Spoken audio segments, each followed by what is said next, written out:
My wife gave birth and went insane. She threatened me, abandoned me and our daughter, then reappeared. Years later, with a new rich husband wanting full custody. She thought she won, but she failed to realize I had an ace up my sleeve. My biggest dream in life was always to be the world's greatest dad. Ever since I was a teenager, I imagined myself sipping hot coffee out of a cheesy Father's Day mug, dropping my kids to sports practice, and posing for family portraits, making silly faces I was too old to make. It was a simple dream, but a perfect one. That dream came true 5 years ago. The day my wife and I brought Isabella home was the best of my life. I spent that night by Isabella's side, singing off-key lullabies and changing her diapers. I talked to her about how one day she'd come running home from school, her little arms high in the air, handing me drawings she'd made of Super Dad. I couldn't wait for that day. But unfortunately, life isn't like the movies. My wife developed postpartum, something doctors forewarned because of her pre-existing mental disorders. They said she might experience mood swings, but not much more. Well, it was much more than mood swings. Within 4 weeks of Isabella being home, my wife began lashing out. Seemingly overnight, she became angry, erratic, borderline schizophrenic and violent. She'd throw things, scream at Isabella for crying, curse me out. I remember sitting down with her one day. "Please, let's see a doctor," I begged, but her eyes were stone cold, piercing daggers into my soul. Before I knew it, she was shouting again, her roars making Isabella cry. I had to lock myself in Isabella's room and hold her for hours. Over time, my wife's temper turned Isabella fearful. She began barely responding to me. The silly faces I made that she used to laugh at now resulted in empty stares. Her cries were no more than quiet, scared whimpers. She was no longer the happy kid growing up in a warm, loving home. Instead, she was a scared, terrified girl who had even stopped crying just to not give her mother a reason to yell. I remember feeling like a failure every time I held her. It's actually on her first birthday, I decided I was done. She spoke her first words that day. Stop. I was confused at first, but then it hit me. Throughout the first year of her life, she had heard me begging her mother to stop more times than she heard the words mama or dada. That's why she was saying stop. My heart shattered, and I initiated the divorce process not long after. The divorce was tough, extremely tough. My wife was nastier than ever. She manipulated me into getting my house. "Family courts favor the mother," she threatened. I called her bluff at first, but then she sent me pictures of self-inflicted bruises on her body. Fearing she would say I hurt Isabella next, I conceded, and after the divorce was done, I used whatever I had left to rent the cheapest one-bedroom apartment I could. The day me and Isabella moved in was the hardest of my life. It was like the world was ending, like everything was imploding. But then I looked at Isabella, and she was giggling while playing with hand. "Dada," she said, biting my thumb. I almost cried. This was the first time she called me Dada, and that single word, that cute little Dada, gave me all the motivation I needed. Slowly but surely, I started working my way back up in life. Sure, it was hard. I barely slept, eating air for breakfast, just to buy Isabella new clothes and toys as she grew. My eye bags were heavy. Truthfully, I felt like a zombie. But then I'd see Isabella's precious smile, and it would fuel me to wake up in 4 hours and go again. Over time, Isabella changed too. She went from being afraid to cry, to bawling her eyes out when she needed a diaper change. Most would have found it annoying, but I found it beautiful. She was overcoming her trauma. Soon, she started hugging me and demanding cuddles. As she got older, she began refusing to sleep until I told her a story. And then came the day that changed everything. I came home from work on a random Wednesday to find her drawing. She told me to close my eyes and wait, so I did. And when she told me to open them, I burst into tears. It was me and her as stick figures, holding hands, with "Best Dad Ever, I Love You" written on top, and a little note for me on the other side of the page. I looked up at her, and her brown eyes sparkled, gleaming against the light. I scooped her into my arms and nuzzled her into my chest, trying to hold back tears, but I couldn't do it. I cried on her shoulder, my tears streaming like a river. She wiped my tears with her sleeve and told me if I was crying, she needed to cry too. She then burst into a dramatic fake cry that made me laugh. It was the best day of my life. Sadly, what followed was the worst day of my life, because not even a week later, her mother contacted me. She wanted Isabella and was taking me to court in an attempt to gain full custody. Not visitation, not shared custody, full custody. The paper trembled in my hands as I read it. According to her petition, she'd made significant life changes and could now provide a stable and nurturing environment for Isabella. She claimed I had alienated the child from her mother and prevented a healthy maternal relationship. It was all lies. She was the one who disappeared for over 3 years, but now she wanted to swoop in and take Isabella away from the only stable home she'd ever known. I collapsed onto the couch, trying to figure out how to fight this. I couldn't afford a good lawyer. We were stable, but not well off. I called the only attorney I knew, a guy who'd helped me with the initial custody arrangement. He reviewed the paperwork, and his face got grim. Apparently, Jessica had married some wealthy guy, moved into a big house in a fancy neighborhood, and was claiming she could provide Isabella with advantages and opportunities I couldn't match. As if love and stability could be measured in square footage and private school tuition. I learned that her new husband, Michael, was pushing her to establish a proper family image in their social circle. Having a child would complete their picture-perfect life, and Jessica, always concerned with appearances, was eager to play the devoted mother role now that the difficult early years were behind her. Yesterday, Isabella came home from preschool excited about the upcoming father-daughter dance. She asked if we could go shopping for a special dress this weekend. I smiled and said yes, but inside I was terrified. Would we still be together for that dance? Or would Jessica succeed in ripping apart the life we'd built? Today, I have to respond to the court summons. I have no idea how this will play out, but I know one thing. I'm not giving up my daughter without the fight of my life. I spent the whole day researching custody laws online. My eyes were burning from staring at my laptop screen for hours, but I couldn't stop. The court date was set for 3 weeks from now, and I had to prepare myself. I called my old attorney again to see if he could cut me some kind of deal on his fees, but even his friends and family rate was way more than I could afford. Look, I can give you some advice, he told me. Document everything. Every time Isabella mentions something good about living with you, write it down. Take photos of her doing homework, playing, looking happy. Courts care about stability and the child's best interest. I took his advice seriously. That night, I started a journal specifically about Isabella's daily life. I wrote about our bedtime routine, how she always wanted the same book about a rabbit family, and how she'd started learning to write her name. I took photos of our apartment, clean, organized, with Isabella's artwork displayed proudly on the walls. The next day, I took Isabella to her preschool and asked to speak with her teacher, Ms. Morgan. She'd always been fond of Isabella, commenting on how well-adjusted and friendly she was. Of course, I remember when Isabella first started here, Ms. Morgan said when I explained the situation. She was so shy, would barely speak. Now she's one of our most social children. The transformation has been remarkable. I almost cried right there in the tiny preschool chair. Would you be willing to write a letter about her progress? For the court, Ms. Morgan agreed without hesitation. One small victory at least. On the way home,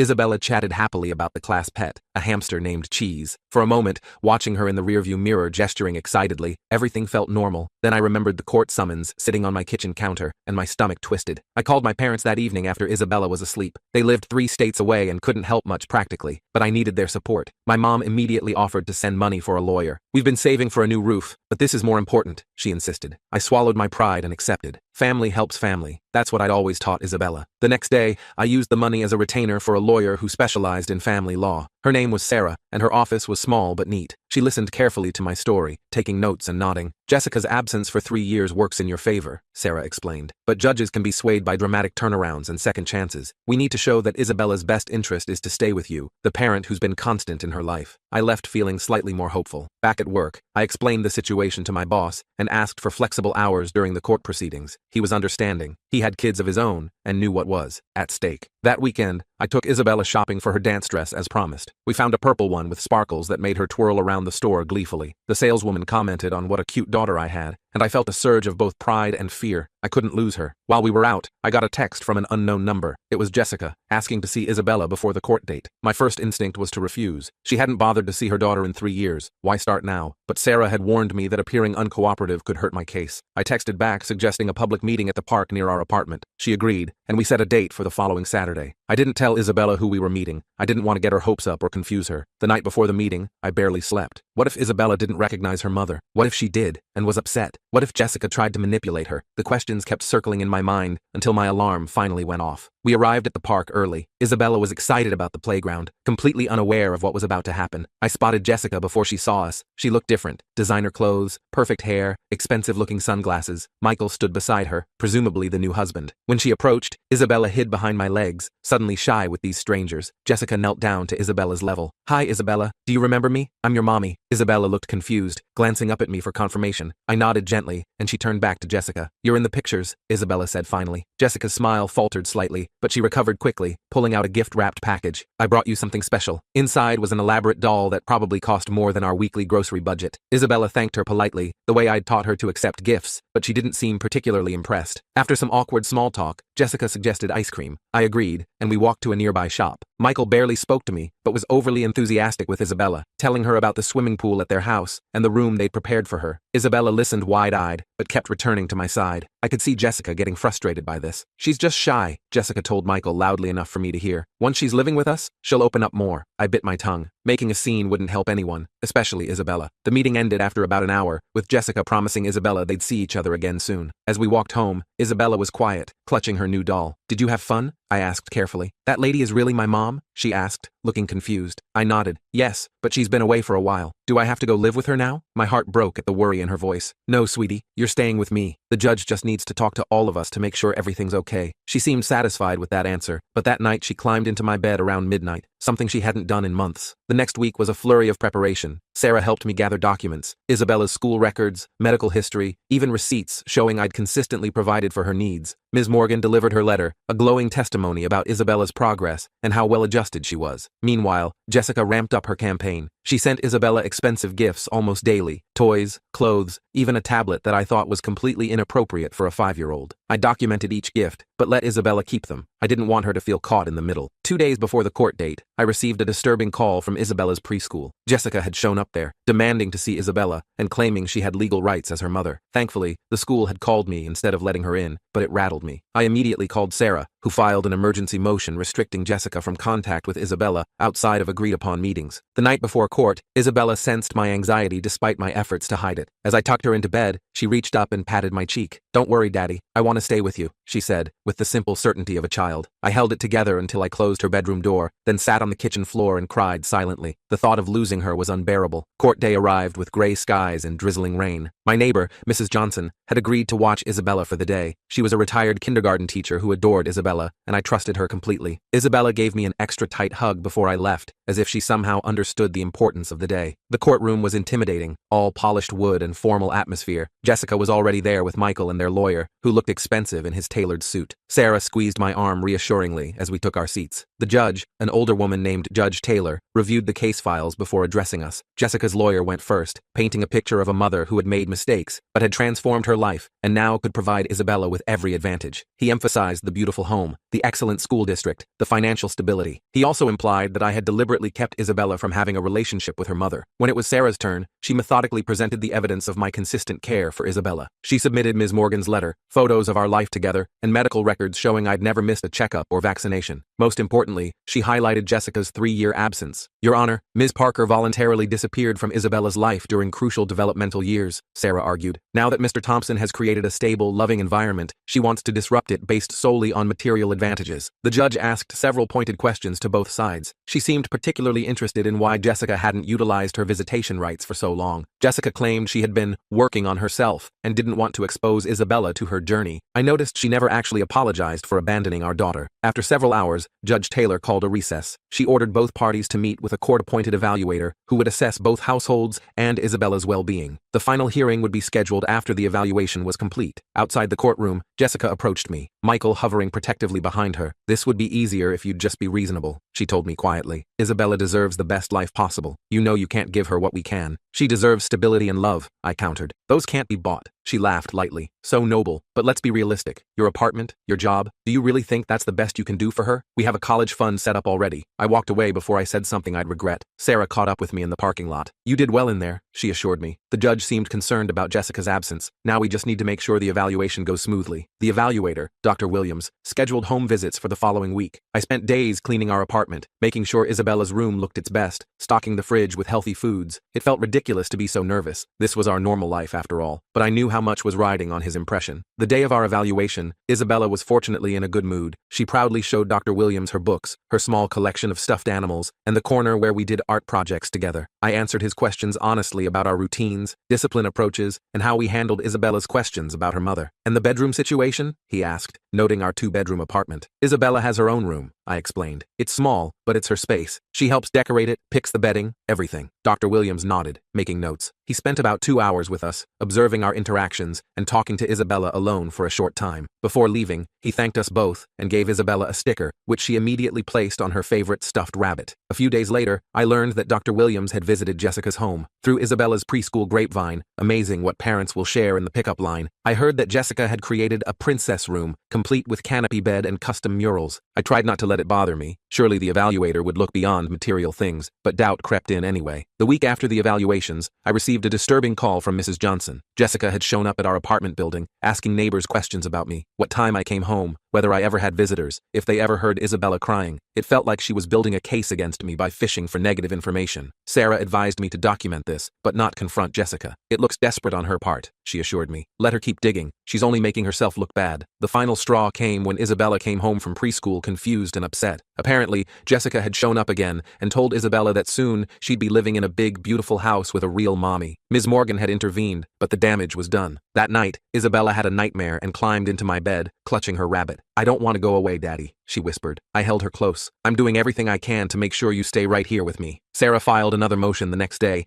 asking the court to prohibit Jessica from contacting Isabella at school. The judge granted it immediately, which gave me some hope that she was seeing through Jessica's tactics. 2 weeks later, Dr. Williams submitted his report, and we were called back to court. I sat nervously while Judge Taylor reviewed the evaluation. Jessica looked confident, whispering occasionally to Michael and her lawyer. Judge Taylor cleared her throat and addressed the court. I've reviewed Dr. Williams' thorough evaluation of both households. While Mrs. Parker Donnelly's home offers certain material advantages, Dr. Williams found Mr. Thompson's home to be warm, stable, and entirely appropriate for Isabella's needs. My heart leapt, but I kept my expression neutral. The judge continued. More concerning is Dr. Williams' observation of Isabella's anxiety regarding potential changes to her living situation. His report indicates she is thriving in her current environment and expressed clear preference for remaining with her father. Jessica's face hardened. Her lawyer quickly stood to object, arguing that a 5-year-old's preference shouldn't be given significant weight. Judge Taylor acknowledged this, but noted that the child's emotional state was still relevant. Additionally, the judge continued, I find troubling the pattern of Mrs. Parker Donnelly's attempts to influence Isabella outside proper channels, despite having made no effort to be part of her life for 3 years prior. I could hardly believe what I was hearing. Judge Taylor adjusted her glasses and delivered her ruling. I would maintain primary physical custody of Isabella. Jessica would receive gradually increasing visitation rights, starting with supervised visits, contingent on her completion of parenting classes. Jessica stood abruptly, her chair scraping loudly. This is ridiculous. I'm her mother, Mrs. Parker Donnelly. Control yourself or I'll hold you in contempt, Judge Taylor warned. Motherhood is not just a biological fact, but a relationship built over time. You have much rebuilding to do. Outside the courtroom,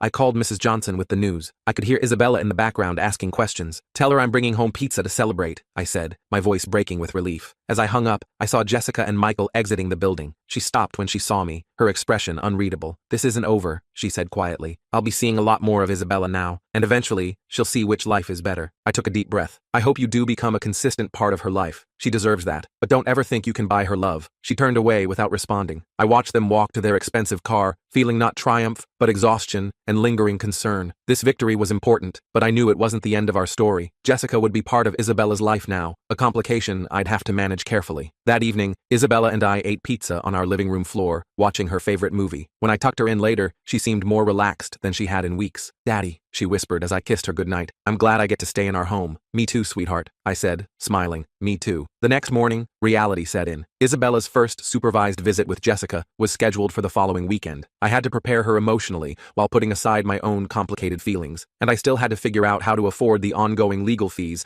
if Jessica decided to fight the custody arrangement again. But for now, watching Isabella hum to herself as she ate her cereal, I allowed myself to feel grateful. We had won this battle. Whatever came next, we would face it together. I started preparing Isabella the best I could for her first supervised visit with Jessica. I didn't want to make it a big deal, but I also knew she needed some warning. The night before, she got really quiet during dinner. What if she wants me to call her mommy? Isabella asked, pushing her mac and cheese around her plate. I don't even know her. You can call her whatever feels comfortable, I told her. Maybe just her name at first. Nobody can force you to say anything you don't want to. The first visit was at this community center place they use for supervised visits. The supervisor was this older lady named Susan, who had a kind face and seemed to genuinely care about making things comfortable for Isabella. Jessica showed up 15 minutes late with another fancy gift. Isabella hid behind my legs until Susan gently coaxed her into the playroom. I had to wait in this sad little waiting room with old magazines and uncomfortable chairs. Those 2 hours felt like 20. When Isabella finally came out, she looked emotionally drained, but okay. Susan gave me a thumbs up, which I took as a good sign. She bought me ice cream, Isabella told me on the way home, and said next time we could go to the zoo if Susan says it's okay. I just nodded and asked if she had fun. She shrugged in that non-committal way kids do when they're processing stuff. That night, she climbed into my bed again and fell asleep, holding my hand. The visits continued every Saturday. After about a month, Isabella stopped being so anxious beforehand. She even started looking forward to them a little because Jessica always planned some elaborate activity or brought amazing snacks. I couldn't compete with that, but I didn't try to. I just maintained our normal, stable routine. One day after a visit, Isabella came home with her nails painted bright pink with little glitter stars. She was beaming. Jessica did my nails. She said I could call her that instead of mommy if I wanted, and she didn't get mad or anything. That actually surprised me. Maybe Jessica was finally putting Isabella's needs first. I helped Isabella touch up her nail polish that week when it started chipping, and she talked about Jessica like maybe they could actually have some kind of relationship. Then came the bombshell. About 3 months into the visitation schedule, I got served with papers again. Jessica was requesting a modification to the custody arrangement. She wanted unsupervised visits and overnight stays every other weekend. Her reasoning? Isabella was clearly comfortable with her now, and the supervisor's reports had all been positive. positive. I called Sarah immediately. She wasn't as concerned as I was. This was expected, she explained. The judge set up the supervised visits as a stepping stone. If they've gone well,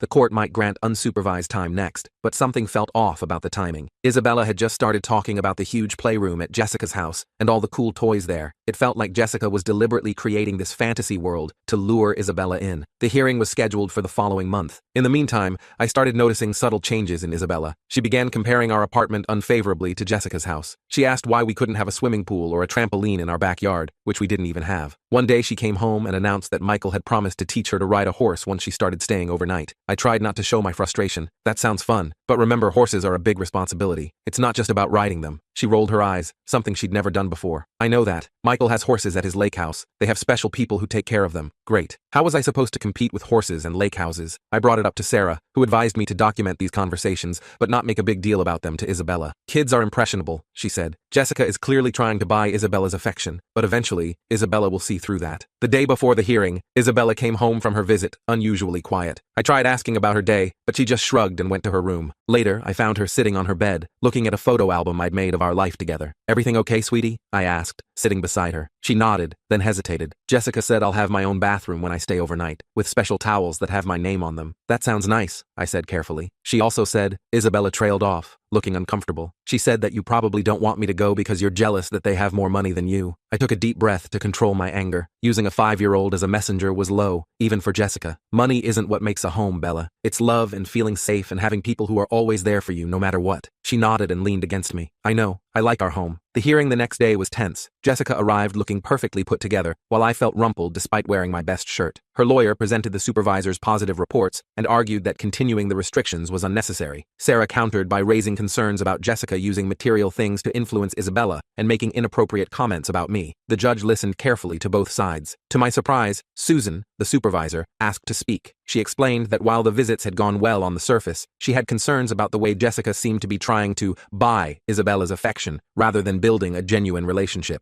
The focus is always on the next exciting activity or gift, not on getting to know her daughter's actual interests or needs, Susan explained. The judge considered this, then made her ruling. Jessica could have unsupervised visits during the day, but overnight visits would be delayed for another 3 months. During that time, she was ordered not to make promises about future living arrangements or purchases to Isabella. Jessica was clearly unhappy with this compromise, but managed to keep her composure in court. Outside, she walked past me without a word, her heels clicking aggressively on the tile floor. For the next 2 months, things actually went pretty smoothly. The unsupervised visits meant I didn't get Susan's insights anymore, but Isabella seemed okay when she returned home. She talked less about fancy toys and more about actually doing things with Jessica, baking cookies, going to the movies, normal parent-child stuff. I started to think maybe Jessica had gotten the message. Maybe she was finally putting in the work to be a real parent instead of just playing the role. Then Isabella came home one Sunday with news that made my blood run cold. Guess what? Jessica and Michael are moving to Florida. They're going to buy a house by Disney World, and I can go there for all school vacations. My heart sank. Florida was a 20-hour drive away. This would mean Isabella flying alone multiple times a year, spending holidays away from me, and Jessica potentially filing for custody modifications in a state where I had no support system. I immediately called Sarah, who filed an emergency motion to prevent relocation of visitation out of state. The judge granted a temporary freeze while the matter was considered, which sent Jessica into a rage. She called me that night, screaming that I was trying to ruin her life and that Isabella deserved the opportunities she could provide. The next day, she didn't show up for her scheduled visit with Isabella, or the next one, or the one after that. Isabella was confused and hurt, asking if Jessica was mad at her. I tried to explain that grown-ups sometimes have complicated feelings that have nothing to do with kids, but it was hard to justify Jessica's disappearing act. 2 weeks later, I got an email from Jessica's lawyer. They were withdrawing the petition for custody modification. Apparently, Jessica and Michael had decided to move forward with their relocation plans without waiting for the court's decision on visitation. They'd already purchased property in Florida and enrolled in a yacht club, whatever that meant. The lawyer's email was coldly professional, but reading between the lines, it was clear. Jessica had chosen her new lifestyle over regular contact with her daughter. Again, I didn't know whether to feel relieved or heartbroken for Isabella. I consulted with both Sarah and Isabella's therapist about how to break the news. We decided honesty was best, but framed in a way that wouldn't make Isabella feel abandoned. That weekend, I took Isabella for ice cream and explained that Jessica and Michael had moved very far away. They wouldn't be able to have their regular visits anymore, but Jessica could still call and maybe visit sometimes when she was in town. Isabella was quiet for a moment, pushing her spoon through her hot fudge sundae. Is it because I didn't want to call her mommy? She finally asked. God, that broke my heart. No, sweetheart, absolutely not. Grown-ups make choices based on a lot of complicated things, but none of this is because of anything you did. She nodded, not entirely convinced. Over the next few weeks, she asked about Jessica occasionally, but with decreasing frequency. Jessica called exactly once, a stilted conversation where Isabella mostly answered with one word. She promised to send birthday and Christmas presents, which I suspected would actually happen. Jessica had always been good at grand gestures, just not the day-to-day work of parenting. 6 months later, Isabella rarely mentioned her mother anymore. She was thriving in kindergarten, had made several close friends, and had recently started taking dance classes that she absolutely loved. I'd been promoted at work, which meant a little more financial breathing room, and the ability to finally start a small college fund for her. On the 1-year anniversary of winning the initial custody case, a package arrived for Isabella. Inside was a fancy doll and a card signed, "Love, Jessica." Isabella looked at it briefly, then went back to the fort we'd been building in the living room. "Don't you want to play with your new doll?" I asked. She shrugged. "Maybe later. Can you hand me the red blanket for our roof?" That night, as I tucked her in, Isabella hugged me extra tight. "Daddy, are we always going to live together?" "Well, someday when you grow up, you might want your own place," I teased. "But until then, yes, we'll always be together." She smiled and closed her eyes, satisfied with that answer. As I turned off her light, I spotted her latest drawing taped to the wall, a picture of 2 stick figures holding hands under a bright sun. "Me and my dad" was written in wobbly kindergarten letters. I finally had my world's greatest dad moment, and it didn't come from a mug or a t-shirt. It came from knowing that despite everything, Isabella felt safe, loved, and completely at home. No court battle, fancy house, or Disney World vacation could ever compete with that.